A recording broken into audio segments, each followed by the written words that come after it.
साथियों से यही कहना चाहूंगा, अरे कौन से खेत की मूली है मदन लाल रावत? उसको आदिवासी परिवार की जो विचारधारा है, उस विचारधारा के विरोध के बदले में ही उस आदमी को टिकट मिला है। आप थोड़ा विचार करिए। आदिवासी परिवार जो विचारधारा है, आदिवासियों की जो मूल थीम है, उस थीम के विरोध करने के एवज में उसको टिकट मिला है और उसी टिकट के एवज में वो जीता है। अरे विरोध करने के बदले ही उसको टिकट भी मिल गया, जीत भी गया। अब शायद मुझे लगता है प्रधानमंत्री भी आप ही बनाना चाह रहे हो, ऐसा लग रहा है सोशल मीडिया में जब देखता हूं। आगे वक्तव्य देने के लिए मंगू दादा। आज पाल कादर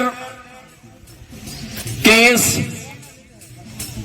पावन मां प्रकृति की गोद में ये जो चिंतन शिविर आयोजित हो रहा है, इस चिंतन शिविर आयोजित करनी जैसी जगह उपलब्ध करवाने वाले इस गांव के पूर्वा शक्ति को खूब खूब नमन जोहार। और इस पंडाल में उपस्थित भारत देश के मूल बीज मूल मालिकों को खूब खूब जोहार। जय आदिवासी, जय भील प्रदेश। साथियों, अभी सभी वक्ताओं के द्वारा अलग अलग वर्तमान में हमारे आदिवासी समुदाय के साथ, हमारे इस क्षेत्र में आदिवासियों के साथ जी रहे जो लोग हैं, उनके साथ जो बीत रही है, जो समस्याएं हैं, उनके ऊपर और उनकी समस्याओं का समाधान किस प्रकार किया जाए, उस पर बात चल रही थी। साथियों, बातें बहुत कड़वी भी है, गहरी भी है, हमको चोट पहुंचाने वाली भी है, लेकिन इसका जो समाधान है, उस समाधान के लिए भी कहीं ना कहीं हमको भी गहराई से मंथन करते हुए उसके ऊपर काम करने की जरूरत है। आज इस भारत देश के अंदर जो लोकतंत्र है, उसको बचाने के लिए, उसको व्यवस्थित करने के लिए और देश को इस लोकतंत्र के माध्यम से आगे बढ़ाने के लिए वन नेशन वन इलेक्शन की बात की जा रही है। आज वन नेशन वन इलेक्शन की बात की जा रही है, अच्छी बात है, लेकिन क्या मेरे भाइयों, आज भारत देश के अंदर अलग अलग लोगों के लिए अलग अलग शिक्षा व्यवस्था निर्धारित की गई। इसके लिए किसी दिन केंद्र में या राज्यों में बात हुई है क्या? आज अलग अलग तरीके से बोर्ड बना दिए, आरबीएसई, सीबीएसई, आईसीएसई। क्या आप यहां पर उपस्थित हो? मैं आपसे थोड़ा मंथन के लिए बात रखना चाहता हूं कि आरबीएसई के अंदर जो 8वीं क्लास की जो किताब है, वही की वही किताब सीबीएसई पैटर्न जो है, उसकी भी 8वीं क्लास की जो किताब है, दोनों क्या सेम पैटर्न पर, सेम नॉलेज के ऊपर आधारित है क्या? नहीं है। अरे जब हमारी किताबों में ही भेदभाव है, तो हमारा ये जो देश है, ये लोकतंत्र में वन नेशन वन इलेक्शन से कैसे आगे बढ़ जाएगा? आज हमारी शिक्षा व्यवस्था को 2 भागों में विभाजित किया गया है। पूंजीपति वर्ग के लिए अलग शिक्षा व्यवस्था और गांव का जो निधन वर्ग का, गरीब वर्ग का व्यक्ति है, उसके लिए अलग शिक्षा व्यवस्था। निजीकरण और सरकारी,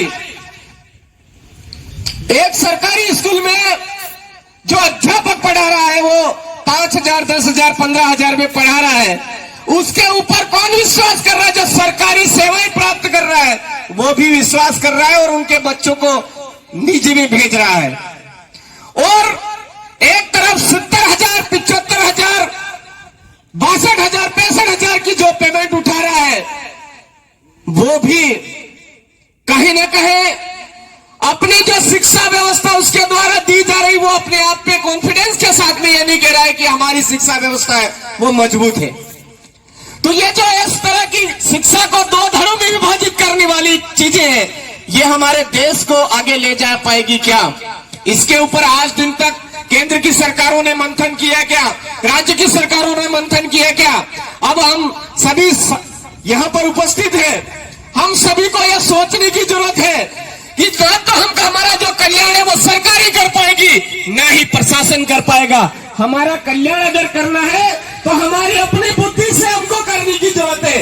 हमारे बाप दादा पढ़े लिखे नहीं थे लेकिन एकता में रहते थे। आज हम जितने पढ़े लिखे हुए उतने ज्यादा विखंडित होते जा रहे हैं। मन्नालाल रावत जैसे लोग पैदा होते जा रहे हैं। आज पता नहीं कौन सी स्कूल में पढ़ करके वो एक ही चीज नजर आ रही है उनको, हमारे अपने समाज का, अपने कुनबे का, अपने घर का ही एक कहीं ना कहीं गलत बात करने में उनको मजा आता है। और मैं आप तमाम साथियों से यही कहना चाहूंगा, अरे कौन से खेत की मूली है मन्नालाल रावत? उसको आदिवासी परिवार की जो विचारधारा है, उस विचारधारा के विरोध के बदले में ही उस आदमी को टिकट मिला है। आप थोड़ा विचार करिए। आदिवासी परिवार जो विचारधारा है, आदिवासियों की जो मूल थीम है, उस थीम के विरोध करने के एवज में उसको टिकट मिला है और उसी टिकट के एवज में वो जीता है। अरे विरोध करने के बदले ही उसको टिकट भी मिल गया, जीत भी गया। अब शायद मुझे लगता है प्रधानमंत्री भी आप ही बनाना चाह रहे हो, ऐसा लग रहा है सोशल मीडिया में जब देखता हूं। अरे उस आदमी की कहीं से कहीं तक कोई वैल्यू ही नहीं है, उसकी वैल्यू बढ़ाने का काम हम लोग कर रहे हैं। तो आज के बाद जहां पर भी उनके पोस्ट नजर आए, उस पोस्ट को करने वाले को, लाइक करने वाले को, कमेंट करने वाले को ब्लॉक करो। अपने आप ढेर होकर के अपने घर में, हमारे प्रतापगढ़ का जो गांव चिखला है उसी में छुप के मर जाएगा, वो तो अपने आप खत्म हो जाएगा। आप थोड़ा सा दिमाग से काम लेने की जरूरत है। हम अधिकतम अभी बाबूलाल जी की भी बात कर रहे थे, हमारे अपने समाज के हैं, नाम के जरूर है, शायद पता नहीं उनका वो चेक करना चाहिए, उनकी भी यही कंडीशन है। अरे सर ये आज नई बात नहीं है, अंग्रेजों के समय में भी इसी तरह से इस आदिवासी क्षेत्र के अंदर, आदिवासियों के अंदर जो दल्ले थे, उन दल्लों को उन्होंने लेकर के आदिवासियों को दबाने का लिए प्रयास किया गया था। लेकिन हमारे लोग दबे नहीं, मुकाबला किया। मुकाबला किससे किया? दिमाग से किया। मुकाबला किससे किया? शरीर से किया। लेकिन आज की तारीख में हमारे आदिवासियों को दिमाग तो दो धड़ों में विभाजित कर दिया, एक तो निजीकरण के माध्यम से, एक सरकारी के माध्यम से। हम सोचते हैं कि हमारा दिमाग इतना मजबूत क्यों नहीं हो पा रहा है, हमारा माइंड इतना डेवलप क्यों नहीं हो रहा है। अरे हमारे गांव में जाकर के देखो तो लोग सिर्फ एक ही बात सोचते हैं कि हमको पशु बड़ा मिल जाना चाहिए, हमको हेडपंप मिल जाना चाहिए, इसी को सबसे बड़ा लोकतंत्र मानते हैं वो लोग। तो हम सबको हमारी इस क्षेत्र के अंदर जो शिक्षा व्यवस्था आज कहीं न कहीं चरमरा गई है, उस शिक्षा व्यवस्था को मजबूती के लिए न लोकसभा न विधानसभा, सबसे ऊंची ग्राम सभा, हमारी अपनी ग्राम सभा के माध्यम से हमारी जो शिक्षा व्यवस्था है उसको मजबूत करने का प्रयास हमको खुद को करना पड़ेगा। ना कोई प्रशासन का हाथ में आएगा, ना कोई शासन का हाथ में आएगा, हमको किसी के भरोसे नहीं रहना होगा। आज न्याय व्यवस्था को लेकर के छोटी छोटी बात पर हम दौड़ करके थानों में चले जाते हैं और उनके न्याय पे विश्वास करने के लिए वहां आस लगा करके बैठ जाते हैं। हमारी अपनी न्याय व्यवस्था जो कम खर्चीली थी, बिना खर्चे की थी, उस न्याय व्यवस्था को पुनर्स्थापित करना होगा। आज अभी भाई साहब बता रहे थे ब्लड डोनेट करने के लिए, मैं आपसे पूछना चाहता हूं मेरे साथियों कि आज से 10 साल पहले आदिवासियों को कभी ब्लड की जरूरत पड़ती थी क्या? कभी ब्लड की जरूरत ही नहीं पड़ती थी। आज की तारीख में हो क्या रहा है, कोई जैन समाज का व्यक्ति है, उनमें ज्यादा ब्लड की जरूरत नहीं पड़ रही है।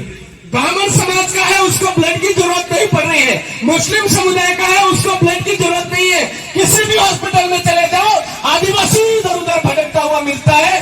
किसके लिए? ब्लड के लिए, ब्लड के लिए, ब्लड के लिए। अब वो क्यों? वो इसलिए कि बच्चा पैदा होते ही उसको कुरकुरे का जो शौक है वो लगा दिया जाता है, उसको थोड़ा सा समझदार होते ही चिप्स का शौक लगा दिया जाता है। बच्चा कुरकुरे और चिप्स के शौक में खाना ही नहीं खा रहा है। जब खाना ही नहीं खा रहा है तो उसका शरीर कैसे मजबूत होगा? जैसे तैसे अगर वो बड़ा हो भी जाता है तो हमारा जो अन्न हम लोग खा रहे हैं उस अन्न को रासायनिक दवाइयों के माध्यम से उसका जो पोषक तत्व है वो खत्म कर दिया जा रहा है। रासायनिक खादों की वजह से उसका जो पोषक तत्व है वो खत्म कर दिया जा रहा है। जैसे तैसे बिना पोषक तत्व का अन्न खा पी करके वो बड़ा भी हो जाता है। तो बहुत सारे हमारे क्षेत्र के अंदर अंग्रेजी शराब को पी पी करके हमारे शरीर का सर्वनाश कर रहे हैं मेरे साथियों। तो क्या हमारे लोग शरीर से मजबूत हो पाएंगे क्या? अरे सारा रासायनिक चीजें हम खा रहे हैं तो हमारा शरीर मजबूत कैसे होगा? जब शरीर ही मजबूत नहीं होगा तो जाहिर सी बात है ब्लड की जरूरत पड़ेगी ही पड़ेगी। अगर हम चाहते हैं, हमारे शरीर को मजबूत करना चाहते हैं, हमारे बुद्धि को मजबूत करना चाहते हैं, तो हमारे अपनी खानदान जो खान पान है उसको सुव्यवस्थित करना होगा। पूर्वज पुरखा व्यवस्था के तहत जो हमारा अनाज था उस अनाज को फिर से पैदा करना होगा और उस अनाज को फिर से आगे पका करके हमारे बच्चों को खिलाने की जरूरत हमको आज पड़ रही है। हम सबको इस ओर ध्यान देने की जरूरत है।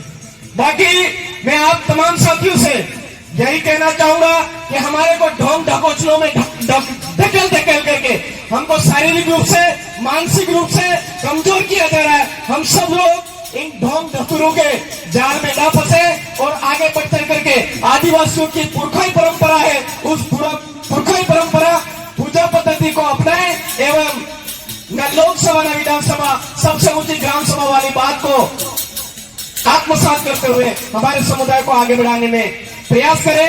अभी काफी वक्ताओं की लंबी लिस्ट है।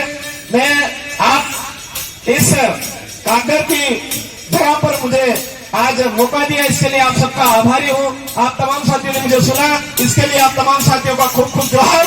जय आदिवासी, जय बिलकुदेश, जय संविधान, जय भारत, आप सबकी जय। धन्यवाद मांगू दादा।